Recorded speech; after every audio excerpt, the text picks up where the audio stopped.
एक बार फिर से स्वागत है आप सभी का हमारे चैनल जीटी गुरुजी पर, जहां आप सबको पता है G for grammar and T for translation के वीडियोज आप सभी को मिलते हैं। मैं हूं आपका होस्ट, आपका दोस्त प्रभात कुमार सिंह, और आज मैं आप सबके लिए लेकर आया हूं ऑक्सफोर्ड करेंट इंग्लिश ग्रामर के एक्सरसाइज 50 के सॉल्यूशन को लेकर के, जिसमें transform the following sentences as directed है, यानी कि ये डिग्री ऑफ कंपैरिजन का एक्सरसाइज है। और ये एक्सरसाइज 50 है, तो इससे पहले के ऑल 1 से लेकर 49 एक्सरसाइजेज तक के वीडियोज़ आपको हमारे चैनल पर अपलोड हो चुके हैं।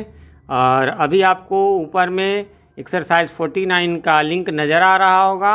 इसके अलावा आपको अभी आगे और नीचे जो है डिस्क्रिप्शन में आपको एक प्लेलिस्ट नज़र आएगा, जिसमें Oxford current English grammar exercises के नाम से है, जिसमें कि आपको और भी जितने आगे बनने वाले एक्सरसाइजेज हैं और पीछे बनने जो बन चुके हैं उन सभी वो सभी एक्सरसाइजेज के वीडियोज आपको एक जगह मिल जाएंगे। दूसरी बात, बहुत सारे लोग कहते रहते हैं कि सर मुझे ये फलाना एक्सरसाइज नहीं मिल रहा। नहीं मिलने के लिए बहुत आसान है, किसी भी चैनल के लिए। जैसे आपको फॉर एग्जांपल एक्सरसाइज 45 का वीडियो चाहिए, आप लिख दीजिए एक्सरसाइज 45 और पूरा नाम लिखिए, या फिर करेंट ग्रामर लिख दीजिए, है ना, और नहीं तो इंग्लिश ग्रामर, कुछ भी लिख दीजिए और साथ में लिख दीजिए जीटी गुरुजी, है ना, जो हमारे चैनल का नाम है, या जिस चैनल पे जो खोज रहे हैं वो फिर आसानी से नंबर 1 पे आपको वो नज़र आ जाएगा।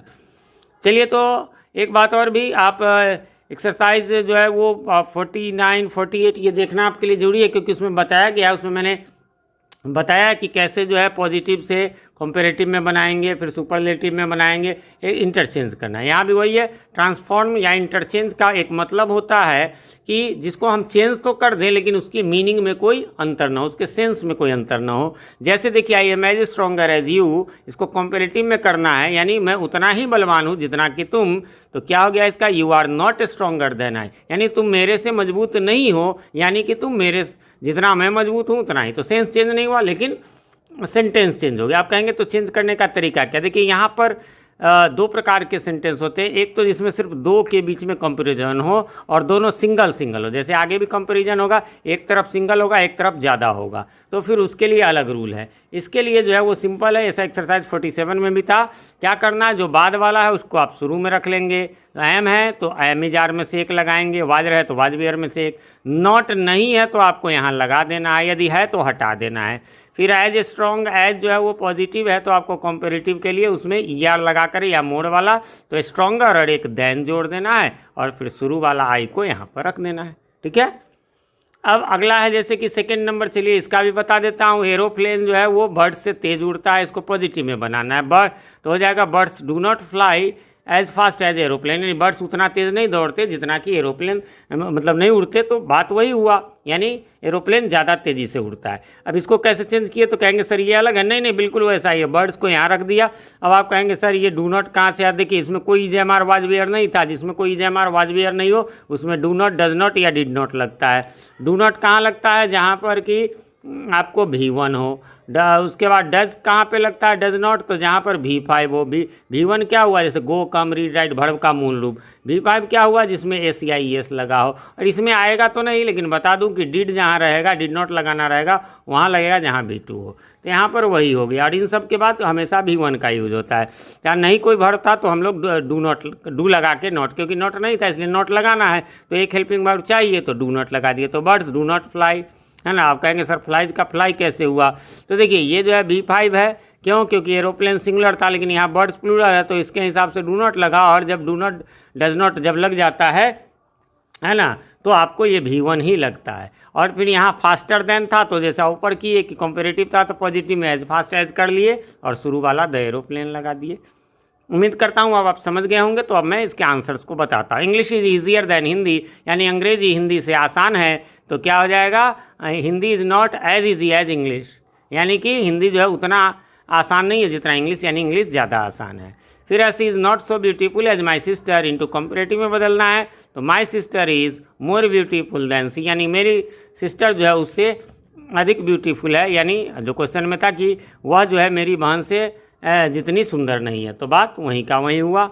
आगे है 5 नंबर में, you can't run faster than I, तुम मुझसे तेज़ नहीं दौड़ सकते हो। I can run as fast as you, है ना, यानी कि उतना ही है, यानी दोनों बराबर है। यहाँ पर कांट था तो नॉट अब नहीं लगाएंगे, इसलिए कैन ही रह गया। Honey is sweeter than milk, क्या हो गया, milk is not so sweet as honey. वैसे एज स्वीट एज भी लगा सकते हैं, सो स्वीट एज भी लगा सकते हैं, ऊपर भी मैंने पिछले एक्सरसाइजेज में भी बताया था। फिर है Sohan is not more intelligent than Mohan, तो Mohan is as intelligent as Sohan, not ऊपर ही था इसलिए यहाँ नहीं लगाएं। फिर है platinum is as heavy as gold, यानी gold is not heavier than platinum. एक बात का सदा ख्याल रखेंगे कि मैं पहले टीचर हूँ फिर यूट्यूबर हूँ, वीडियो वगैरह के क्वालिटी या साउंड वगैरह में डिफरेंस आ सकता है, बट क्वांटिटी जो हमारा मटेरियल है, जो टीचिंग मटेरियल है, वो एक टीचर की नज़र से। बहुत सारे मैं देखता हूँ ओके टारगेट वगैरह, पता नहीं कौन सा एक टीचर ने एक बार बताया, एक स्टूडेंट ने भी बताया था, तो मैं देखा इतनी गलतियाँ हैं कि मत पूछिए। तो उन सब से थोड़ा बच के रहना है आपको खुद ही देख लेना है, बुक से रूल आपको खुद से पढ़ना और देखना है कि कौन सा सही बता रहा है कौन सा आदमी। फिर है Manoj is not so able as Ganesh, तो क्या हो जाएगा, Ganesh is abler than Mohan, able का एबलर होता है ना, यानी मोहन जो है उतना योग्य नहीं है जितना गणेश। फिर he has more money than brains, ये अब यहाँ से थोड़ा अलग हो गया है ना, उसके पास पैसे से ज़्यादा है ना, ब्रेन से ज़्यादा जो है मतलब मोर मनी है देन ब्रेन, ब्रेन से ज़्यादा दिमाग से ज़्यादा पैसे। अब ये अलग हो गया, एक ही का दो चीज़ के दो क्वालिटी का जो है सो यहाँ पर कंपेरिजन हो रहा है, इसलिए इसको थोड़ा अलग बनाएंगे। He has not as much, है ना, देखेंगे एज मच मोड है तो इसलिए एज मच, और ब्रेन जो बाद वाला है उसको यहाँ ले आए, एज ही हैज़ मनी। अच्छा, ये सब्जेक्ट को रिपीट कर देंगे, ही हैज़ है तो ही हैज़ है, ठीक है। अगला है the cat can not run as fast as the dog, dog can, दो बार कैन है तो यहाँ अंत में दोबारा कैन है तो आंसर में भी रखेंगे हम लोग, तो क्या हो जाएगा, the dog can run faster than the cat, वो तो ऊपर ही की तरह है। तो यही है कि अंत में कैन रहे, ये जो डू लगा हुआ है तो ये सबको रिपीट कर देंगे। He does it more carefully than I do, क्या हो जाएगा, I do not do it as carefully as he does. अब यहाँ ही के साथ डज लगेगा, आई के साथ डू था। बढ़ेंगे आगे, 13 नंबर कहता है I know him better than you do, है ना, I know him better than you do, क्या हो जाएगा, you do not know him as good as. अब यहाँ बेटर था एज गुड एज हो गया, और बाकी जो है डू है तो डू रहेगा, आगे में भी डू है। अगला भी, she knows me as well as you do, क्या हो जाएगा, you do not know me, well का बेटर होता है comparative degree, me better than she does. फिर है you do not know him better than I do, वही है वैसा ही, I know him as well as you do. अच्छा, अब यहाँ से फिर बदल गया थोड़ा सा, इसको देख लेंगे 16 नंबर को। क्या कहता है कि I would as soon as die as tell a lie, मैं उसी समय मैं यूँ ही मर जाऊँगा जैसे ही मैं झूठ बोलूँगा, यानी आई वुड। अब यहाँ देखेंगे सूनर या रैदर, सुन का सूनर से भी बनता है बट इसमें रादर भी हो सकता है, die than tell a lie, इसका अलग थोड़ा पैटर्न हो गया। The younger brother is cleverer than the elder brother, positive में करना है द एल्डर ब्रदर, कहेंगे सर यहाँ तो एल्डर था आपने ब्रदर, चूंकि ये ब्रदर यहाँ लगा हुआ है, हम कंपैरिजन नाउन को नहीं करते हैं इसलिए इसको यहीं पर हम रखेंगे, एडजेक्टिव का करेंगे तो इसको शुरू में हम ले आएंगे, इसलिए हो गया the elder brother is not so clever as the younger. अब चाहे तो यहाँ भी ब्रदर लगा सकते हैं या ब्रैकेट में रख सकते हैं, नहीं तो नहीं भी लगाएंगे। फिर है sorry, the church is biggest in London. अब देखिए, अब ये बिल्कुल अलग हो गया, एक को चर्च है और लंदन में सबसे बड़ा है, तो वही वाला नॉर्मल रूल लगाएंगे जो हम लोगों का नो अदर वाला था पिछले एक्सरसाइजेज में 48 और 49 में। No other church in London is as big as this, है ना, मन है तो यहाँ पर चर्च लगा दिए, यहाँ लगाने की जरूरत नहीं है तो आप ब्रैकेट में रख लीजिए। अच्छा, ये क्वेश्चन आप सर्च करके देखना, ज़्यादातर चैनल पर आपको गलत होगा, और आप खुद इसके आंसर से मैच करके देखो, इसके मीनिंग को देखो, रूल को देखो, तो आपको पता चलेगा कि ये सही है कि नहीं। देखिए फिर से मैं बोलता हूँ, this church is biggest in London, यानी यह चर्च लंदन में सबसे बड़ा है। अब यहाँ देखिए, no other church in London, कोई भी ऐसा चर्च नहीं है लंदन में एज बिग एज दिस, जो इतना बड़ा हो, यानी ये चर्च सबसे बड़ा है, तो कोई सेंस में अंतर नहीं हुआ। बढ़ेंगे आगे, the rose is most beautiful of all flowers, of all flowers वाला है तो क्या हो जाएगा, the rose is more beautiful than any other flower, of all है तो एनी अदर वाला है। फिर है no other man is as honest as my brother. अब ये सब जो है देख रहे हैं, यहाँ से अब ये हो गया एक इधर और एक बहुत सारा, है ना, तो दो के बीच में, वो दो सिंगल के बीच में कंपेरिजन नहीं है, क्या हो जाएगा, तो my brother is more honest then any other man. ये सब पिछले में हमने पढ़ा था। Mumbai is bigger then any other town in India. देखिए पिछले दो एक्सरसाइज आपने नहीं देखोगे तो फिर ये दिक्कत होगी आपको ये समझने, इसलिए उसको आप जरूर देख ले।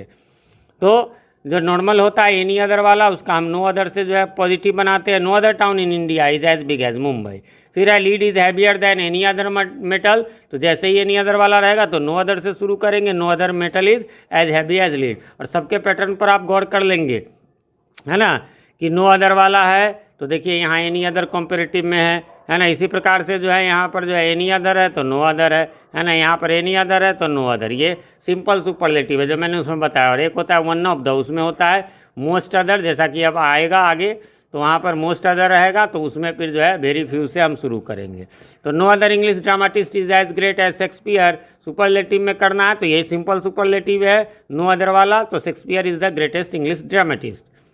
फिर है आगे lead is heaviest metal, is the heaviest metal, positive में करना है नो अदर से शुरू करेंगे। No other metal is as heavy as lead, यानी लीड के जैसा हैवी कोई मेटल नहीं है। The princess is not as tall as the prince, अब यहाँ पर जो है यहाँ दो ही के बीच में हो गया, दोनों सिंगल सिंगल है तो फिर नॉर्मल रूल लगेगा। The prince is taller than the princess. फिर है Kalidas was as great as Shakespeare, क्या हो गया, Shakespeare was not greater than Kalidas, दो ही है, इंडिविजुअल है ये। इसमें भी बहुत सारे लोगों को कन्फ्यूजन हो सकता है, लेकिन आप समझ गए कि दो ही के बीच में, इसलिए नॉर्मल वाला रूल लगेगा जो स्टार्टिंग में था। फिर है Kalidas was greater then any other, अब देख लीजिए ड्रामाटिस्ट इन इंडिया, अब यहाँ पर वो वाला रूल लगेगा कि भाई जब इसका पॉजिटिव में बनाएंगे तो नो अदर से शुरू करेंगे। No other dramatist in India was as great as Kalidas. फिर बढ़ेंगे हम लोग आगे, और अगला है 26 में, Raja is the best singer in the school, Raja is better than any other, है ना। अब एनी अदर लगेगा, सिंपल सुपरलेटिव है, सिंगर इन द स्कूल। अब आ जाइए यहाँ से वेरी फ्यू आ गया, वेरी फ्यू वाला रहेगा तो कंपैरेटिव में मोस्ट अदर लगेगा और सुपरलेटिव में आपको वन ऑफ लगेगा। ये यहाँ से फिर 25 से अलग हो गया। तो देख सकते हैं आप यहाँ पर क्या हो गया, Ashoka was greater than most other rulers of India. फिर Akbar was one of the greatest kings, तो इसको लगाना है कंपैरेटिव में, तो कंपैरेटिव में आपको मोस्ट अदर लगाना है जो उसमें एनी अदर लगाते थे। Akbar was greater than most other kings. फिर है very few poets of England were so great as Milton, क्या हो जाएगा, Milton was one of the greatest poets of England, one of वाला लगेगा क्योंकि यहाँ पर जो है आपको वेरी फ्यू से शुरू है, बोला ना तीनों का एक लिस्ट होता है, वेरी फ्यू होगा तो वन ऑफ होगा तो मोस्ट अदर होगा, और उधर क्या था कि नो अदर से शुरू होगा तो एनी अदर से कंपेरेटिव होगा और सिंपल सुपरलेटिव एनी द लगा के, जबकि इसमें वन ऑफ लगा करके। फिर है Chennai is bigger than most other Indian towns, क्या हो गया, very few Indian towns are as big as Chennai, positive में है। तो Australia is one of the biggest islands in the world, फिर क्या हो गया, Australia is bigger than most other islands in the world. और आपका लास्ट है 34, क्या हो गया, India is better than most other countries in the world, क्या हो जाएगा, India is one of the best countries in the world, है ना। बेटर दैन मोस्ट अदर था इसीलिए यहाँ वन ऑफ द लगा। एक बार फिर से मैं हल्के में आपको बता देता हूँ, एक होता है सिंपल सुपरलेटिव जिसमें कि होता है द लगा करके और जो है उसका डिग्री लगा दिए, और एक कौन सा होता है वन ऑफ लगा करके और तब जो है द और तब सुपरलेटिव जैसे लार्जेस्ट टॉलेस्ट। अब इसका कॉम्परेटिव कैसे बनेगा, तो नॉर्मली जो बाद वाला शुरू में करते हैं वो तो करेंगे, इसमें याद रखना है कि एनी अदर होगा, जबकि इसमें क्या हो जाएगा, मोस्ट अदर हो जाएगा, ठीक है। अब आ जाएंगे इसके पॉजिटिव में, तो इसके पॉजिटिव में नो अदर से शुरू होगा, जबकि इसके पॉजिटिव में जो है वो वेरी फ्यू से होगा। चाहे तो इस बात को आप लोग जो है स्क्रीनशॉट लेकर के रख ले। उम्मीद करता हूँ आपने मिला लिया होगा, कोई कन्फ्यूज़न नहीं होगी। फिर भी कोई कन्फ्यूज़न हो तो कमेंट करें, मैं रिप्लाई जरूर देता हूँ, थोड़ी देर से ही सही। और कमेंट में प्लीज़ आप पूरा क्वेश्चन भेजें जिससे कि हमें आसानी हो आंसर देने में, नहीं तो फिर बुक पलटिए और टाइम का थोड़ा सा प्रॉब्लम रहता है। आप सबको पता है मैं गवर्नमेंट स्कूल में टीचर हूँ, फिर 2 यूट्यूब चैनल है और इसके अलावा कोचिंग भी पढ़ाता हूँ, तो थोड़ा समय का अभाव रहता है। साथ ही कमेंट करके जो है बताएं हमारे वीडियोज़ आप सभी को कैसे लगते हैं। वीडियो पसंद आए तो लाइक ज़रूर कर दें जिससे कि हमारा उत्साहवर्धन होता रहे। चैनल पर नए हैं, चैनल को सब्सक्राइब नहीं किया तो प्लीज़ इसे सब्सक्राइब कर दें और नोटिफिकेशन बेल में ऑल को प्रेस कर दें जिससे कि हमारे आने वाले वीडियो सबसे पहले आप तक पहुंच सके और पहले के वीडियोज आपको ढूंढने में आसानी हो। मिलते हैं अगले वीडियो में, तब तक के लिए हैव अ नाइस डे।